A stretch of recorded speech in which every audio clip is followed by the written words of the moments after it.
Cangen Golan yn Dathlu'r Pumdeg. Yn ddiweddar, bu cryn edrach mlaen ymhlith aelodau Cangen Golan o Ferched y Wawr, gan ein bod yn dathlu hanner cam mlynedd ers sefydlu'r gangen. Penderfynwyd cael dathliad cartrefol i aelodau'r gangen yng nghanolfan Golan. Man cyfarfod ers y cychwyn cyntaf, gan estyn gwahoddiad i gyn aelodau a nifer o westeion i ymuno â ni. Esill Williams ein llywydd oedd wrth y lliw, a hi estynodd groeso i bawb, yn arbennig i gynno Roberts ein llywydd cenedlaethol, Tegwen Morris cyfarwyddwr cenedlaethol y mudiad, ac Eirwen Jones, llywydd Rhanbarth Dwyfor. Darparwyr allanol cwmni Cegin Ceri o Ddyffryn Anlla fi'n gofalu am y wledd, a chytunau pawb ein fod wedi cael pryd ar dderchog, a cyflau i sgwrsio wrth fyrddau oedd wedi eu haddurno'n addas yn lliwiau'r mudiad.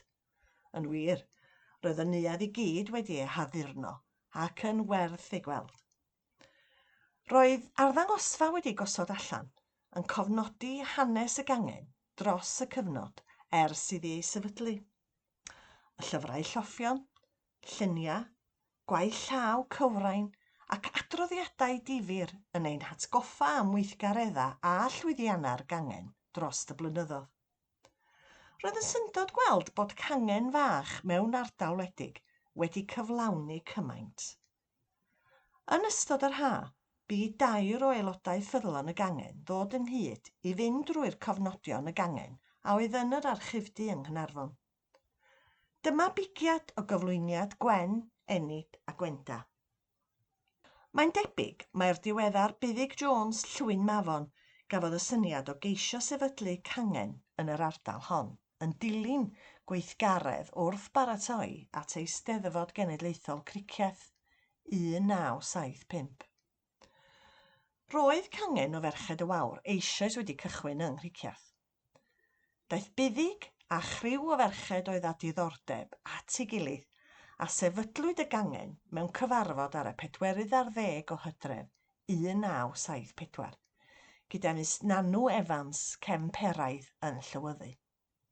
Caeth cynulleidfa dda iawn, ac roedd Gwyneth Evans a Margaret Rhys Williams yno o gangen Cricieth i roi cyfarwyddyd. Penderfynwyd cynnal cyfarfodydd ar y nos Lun cyntaf yn y mis, a mae hynny'n parhau hanner cam mlynedd yn ddiweddarach.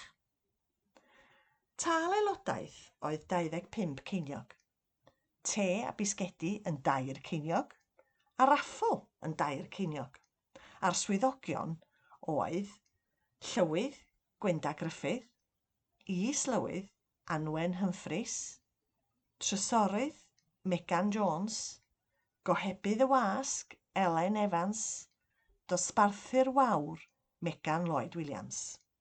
Aelodau'r pwyllgor oedd Ilyd Williams, Gwen Owen, Sarah Orange, Jean Evans, Mrs Jenny Jones y Mwlch Bach a Miss Nanw Evans.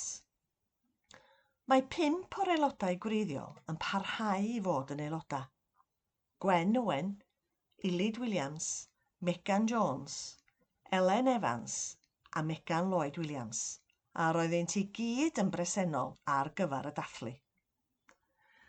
Daeth yr amser i gynnig y diolchiadau a thorri'r gacen dathlu. Sioned oedd wedi bod yn brysur yn paratoi ac addurno teisan addas i'r achlysur, a mwynhaodd bawb ddarn ohoni gyda llymed bach pefriog, diwedd ar dderchog i'r noson. Mae'n anodd credu bod y blynyddoedd wedi diflannu mor sydyn, ond edrychwn ymlaen yn awr tua'r dyfodol gyda gobaith tuag at gyfnod euraidd arall yn hanes y gangen. Gan ddiolch ein bod fel aelodau o Cangen Golan wedi cael dathlu hanner can mlynedd o gymdeithasu, cydweithio a mwynhau. Cangen Golan yn Dathlu'r Pumdeg. Y gerdd. O gesail Cwm Pennant ac ardal y Garn, o Bant Glas a Chenin, Cricieth a Phort, Cwm Stratlin a Brencir, fe ddeithom ynghyd i ffurfio ein cangen, yr oran y byd. Dechreuwyd ar unwaith i sgwyddo gwaith, a phleser o'r mwyaf wrth drafod ein hiaith. Nosweithiau a sgyrsiau gan arwyr ein gwlad, gwaith crefft a choginio, fy'n llawn o fwynhad. Mae caea'r cynheuaf yn ffrwythlon bob un, a rydlan yn orlawn gan lafur ei hun. Awn innau o dymor i dymor yn llon, i flasu'r gweithgaredd gynigir gan hon. Daw hyrdwynt yr hydre fel cawr dros y bryn, yn erlid y tonau dros wyneb y llyn. Cawn ninna ein cyfla, dewch atom i gyd, i frwydro dros hawliau fel merched drwy'r byd. Wrth athru yr aur yng ngolan eleni, rhaid edrach ymlaen at ddyfodol neith fyny. Dewch atom i ieuenctid i gynnal y fflam, mwyn ein hardaloedd, rhag iddynt gael cam. I ferched y Wawr, mae'n diolch o hyd am roi i ni addysg a phleser un pryd. Hen ysgol y Golan fy'n gartref i ni. Merched y Wawr Golan, ymlaen yr awn ni. Elspeth Piers Jones.